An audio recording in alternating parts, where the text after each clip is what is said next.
The Dallas Mavericks just defeated the Minnesota Timberwolves 109-108 in Game 2 of the Western Conference Finals, and just what can be described as just exciting, electrifying, just crazy, as the Dallas Mavericks were trailing for the majority of this game, couldn't really find a lead, couldn't really get a foothold in it, a lot of sloppy play, bad defense, bad lineups, but everything changed in the fourth quarter as the Mavericks made a run for it, cut the lead down from like 18 points. Kyrie was cooking, and then Luka seals the deal with a step-back game-winning three over Rudy Gobert with just 3 seconds left on the clock. But we're going to break everything down in this video. How's it going, guys? My name is Marcel Martin. This is Mavs Digest, bringing the latest news on everything Mavericks related. And if you need a reason why to subscribe and join our Discord, let me show you guys right here.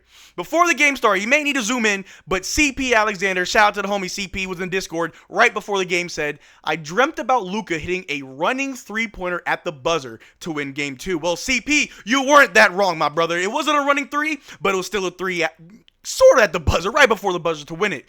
But this game was just electrifying from the moment the game started. We really weren't playing our best. And you can argue Game 1 was kind of sloppy. I'd argue Game 2 was worse, as we were behind the majority of the game, but we weren't really down by a whole lot until the second quarter. A lot of bad defensive plays, a lot of just calls from the refs. And I try not to harp too much on the referees, but they were very involved in this game, where in Game 1, we were able to play physical. The refs let it play through. In the second game, everything was just whistle this, whistle that, and it wasn't to the effect of SGA and the Oklahoma City Thunder, but it was still very annoying. But even though the whistles was being blown, even though we were getting in foul trouble, we still stuck in there. We brought the lead down from 18 points all the way to about 4 points leading, or out of the third quarter into the fourth quarter, and we fought back. Kyrie was spectacular. Derrick Lively, this is second game in this series. Derrick Lively has not missed a single shot. He had made all of his field goals in the first game and all his field goals in the second game. He has missed a single shot, and he's perfect from the foul line. You gotta love it. Daniel Gafford looked a lot better in this game, catching lobs, fighting for rebounds, getting the putbacks. We had a little bit of a struggle bus, a little bit of a struggle situation from Derrick Jones Jr. and PJ Washington. However, we are a team. I've said it many times. We are a team that it doesn't matter if we're down. It doesn't matter if guys' shots aren't falling. We have enough weapons in our arsenal to get the win. Kyrie can step up. Luka can step up. Jaden Hardy, who had a really weird first half, came alive in the second half with better plays. Josh Green, who stepped it up too in the second half. We can win even on our worst night. And if you're the Minnesota Timberwolves, and if you're playing against the Dallas Mavericks on an off night and you don't win, it's going to look like Mavs in 4 when you go back to the AAC Center on Sunday and on Tuesday. But let's get down to this box score, right? For the Dallas Mavericks, PJ had 10 points, 2 blocks, 1 steal, 5 rebounds, and hit 0 of 4 from 3. A rough night for PJ. Derrick Jones Jr., same deal, had only 4 points, 2 steals, 1 assist, 4 rebounds, 0 of 3 from 3. But Daniel Gafford, the landlord, had 16 points, 5 blocks, 5 rebounds, 1 offensive rebound, was 8 of 10 on the floor. And Kyrie Irving, Uncle Drew, had 20 points, 1 steal, 6 assists, 4 rebounds, 2 being offensive rebounds. He was 4 of 7 from 3. And Luka Doncic, the man of the hour, the savior of this series, to keep it up 2-0, 32 points. 13 assists, 10 rebounds, 7 of 7 from the foul line, 5 of 11 from 3 with that lovely step back 3 over Rudy Gobert. Off the bench, Tim Hardaway took 1 shot, missed both free throws in 5 minutes, was a -9. Derrick Lively, 27 minutes, 14 points, had 2 assists, 9 rebounds, 3 offensive rebounds, was 2 of 2 from the foul line, 6 of 6 from the floor. He has yet to miss in this series. And Josh Hustleman Green, 5 points. He was a plus 15. Highest plus minus was Josh Green, by the way. Had 2 steals, 1 assist, 6 rebounds. He was playing great defense. 1 of 1 from 3, 2 of 4 from the floor. Dante Exum in 3 minutes really didn't give you much. Only took 1 shot. And Jaden Hardy, 12 minutes, had 8 points. He had 1 turnover, but he had 1 steal, 1 assist, 1 rebound, 2 of 3 from 3. And he was looking pretty good out there. This Dallas Mavericks team is built to win now. The finals is right in front of us. We're not trying to get ahead of ourselves. Job's not done, and I get that. But the Dallas Mavericks are really something to just be amazed at, because from this game, and before I continue, shout out to Jason Kidd. Shout out to Jason Kidd for just having good lineups. Some of those lineups we were a little bit confused about, but it was really just to give Luka and Kyrie some rest, have the right rotations, have the right defensive sets, going from a man to a zone, from a zone to a man, knowing knowing when to change things up. Jason Kidd earned his extension. Jason Kidd helped win this game. That challenge at the end where the refs kept thinking the ball was out on the Mavericks, but it was out on the Minnesota Timberwolves on 2 different occasions that Jason Kidd did challenge. It was successful twice. And when we won that challenge and late in the fourth, it was all over, because from then forward, we took over. We put the game on lock, and Luka sealed the deal again with that step back 3. And we're going to show that play just a little bit. But real quick, let's look at the box score for the Minnesota Timberwolves. Jaden McDaniels, only 2 points this game, had 2 turnovers, 2 blocks, 2 assists, 5 rebounds. This game, he was 0-3 from 3. Rudy Gobert, 16 points, 1 block, 2 steals, 2 assists, 10 rebounds, 5 being offensive rebounds.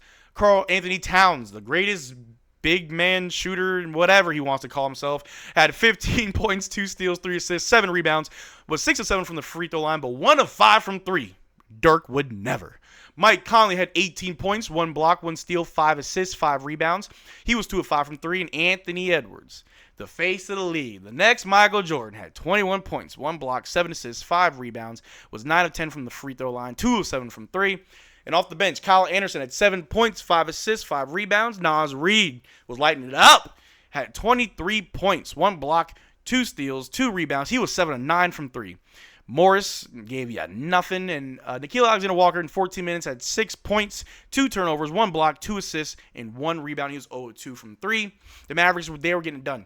It was amazing. Like I said, it wasn't pretty.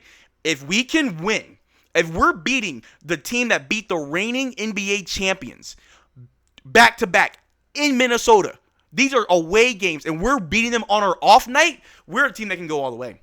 And we're a team that a lot of people thought that, oh, we're going to get things going next season. You know, we had a lot of trades. We had a lot of roster changes, injuries. We may need another season to really get things going. But I feel like our time to win is now. The way that these guys are playing, the fact that Luka Doncic is putting up these crazy numbers on 1 leg, 1 knee, no ankles, a bad back, arguing with the refs, but still putting up these crazy numbers is insane to me. And it makes me just wonder, what would this team look like if we had a fully healthy Maxi Kleber? What would this team look like if we had a fully healthy Luka?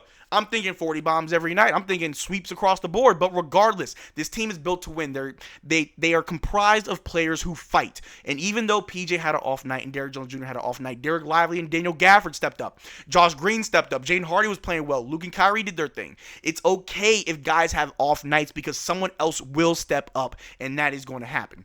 But really quick, we got to show you this little highlight right here. We're going to show you what happened at the end of the game. Luka's dribbling. Rudy Gobert, Defensive Player of the Year. Can't keep up with him. Luka step back. 3. And it goes in. We go up by 109 to 108. And that's all it was. Luka is talking that talk, but he quickly tells the guys, hey, we're not done yet. We're not done yet. Beautiful. Just beautiful. And I know the Mavericks fans are going crazy right now. I'm going crazy. I feel like I'm losing my voice. But I'm not the only one that was going just wild. The only thing that the legend Dirk Nowitzki could say was wow. Wow. And I feel like we're all at a loss for words. Dirk, we're right there with you. Wow. Luka is him. The MVP isn't in this moment. The MVP isn't hitting step back threes over the Defensive Player of the Year to win the game going up 2-0. But mine is probably MVP, Luka Doncic. He's getting it done. He's doing it. I'm not going to say he's doing it by himself, but he is a one-man show. He's a one-man army who's got another army right behind him. The Dallas Mavericks are going to go far. But let's go into the segment. We got to talk about the good, the bad, and the ugly. And the good, Luka Doncic. Luka Doncic. I like to give credit to where credit is due. Daniel Gafford, Derrick Lively, Kyrie, Jason Kidd. They all had good games. Great game. The good goes to Luka Doncic for being able to do what he did tonight while injured. On the road, Luka Doncic won this game. I don't even know what to say. Luka won this game for us. The bad, I'm going to have to give it to our supporting cast, Derrick Jones Jr., Tim Hardaway, PJ Washington. I know PJ and DJ will bounce back. They're like that. they're not going to give you a perfect performance every night. Even good players have off nights, and I get that. But the bad goes to PJ and DJ. Hopefully they bounce back in Game 3 on Sunday. But the ugly, I hate to say it, but the refs. The refs were just way too involved on both sides of the ball. I don't think that we really got screwed. It did feel like a few phantom fouls were being called. We also got a few calls as well, but I give it to the refs. Very ugly for not staying out of the game. It's playoffs, man. Let the guys play through. But that's all I got for you guys today, man. Luka Doncic made it happen. The Mavericks are up 2-0. We're going to be back in the AAC Center on Sunday, and you best believe I'll be here live giving you my reaction to the game as we continue to make that push to the finals. But that's all I got for you guys today. Make sure you check out our Twitter and Discord. Link in the description below. Consider becoming a channel member. We are doing another jersey giveaway. It's a triple jersey giveaway. 3 lucky winners will win a jersey. All you have to do is become a channel member of any tier, and you are entered in the free jersey giveaway. But until next time, y'all take care. Peace.